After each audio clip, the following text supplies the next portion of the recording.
We are here on Capitol Hill to discuss how a bill becomes a law and to learn a little bit more about the legislative process.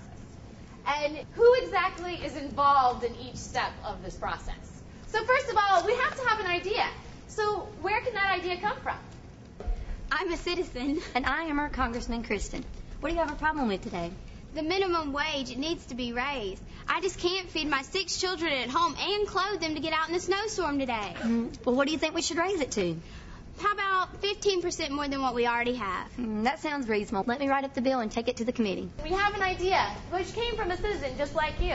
And then the congressperson works with their staff to research the bill and write the bill. And then they actually, write it up and introduce it to Congress.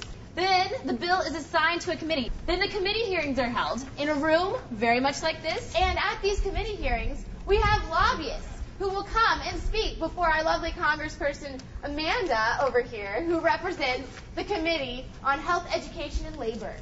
Okay, well, I represent a nonprofit organization that fights poverty, and I see many people that are struggling because the minimum wage is too low and they don't have enough money to live a regular life. And other lobbyists will come and speak against the bill.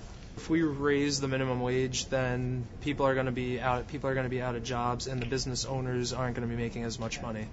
So maybe the committee member thinks it's a good idea. Maybe the whole committee decides that, yeah, they're going to pass it. But at this committee hearing, a lot of other stuff can happen. Out here in all these seats, there will sit citizens, congressional staff people, and reporters. What do you think, citizen? Hello, Bob. I'm at the hearing now, and it looks like they're going to pass the bill on raising the wages, so it looks like you're going to be paid more so you can do more for your kids and your community. All right, just letting you know. Bye. Excellent. So far, we've seen that the citizens can get involved in the idea process, the idea stage of legislation, and they can come and also give input or watch the committee hearings. So the committee has debated, the reporters have started reporting, and they've written the stories. So the word is getting out about the legislation that's being developed. This article on the bill is rubbish. What bill? Oh, you don't know? The bill about raising minimum wages. It's going to kill my small business. We should do something about it. I'll get on the phone with the Congress to vote against it right now. Then the committee debates and votes. The entire Senate then debates and votes. Then, if the House passes a different version of the bill, there is then a conference committee. The bill that has been amended so that both chambers agree on it will then be sent back to the floors of both the House and the Senate for a second vote.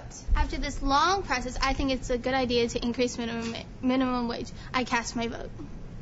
I hereby, as the President, use my power and my hand to sign this bill to raise minimum wage. When you really want a bill to be passed, where do you feel like you have the most influence? Well, I work to raise a lot of money for my party and my colleagues, and I've done a lot for them. And I really am very careful about when I ask for a favor in return. Mm-hmm. My priority this year is mental health parity. I'm going to make this my ask. I've already asked the Speaker, this is what I want. And when the time comes, this is when I'm going to, push comes to shove, I'm going to say, this is what I want in the bill. There's very little. I haven't gone to her and asked her for much, but this is it.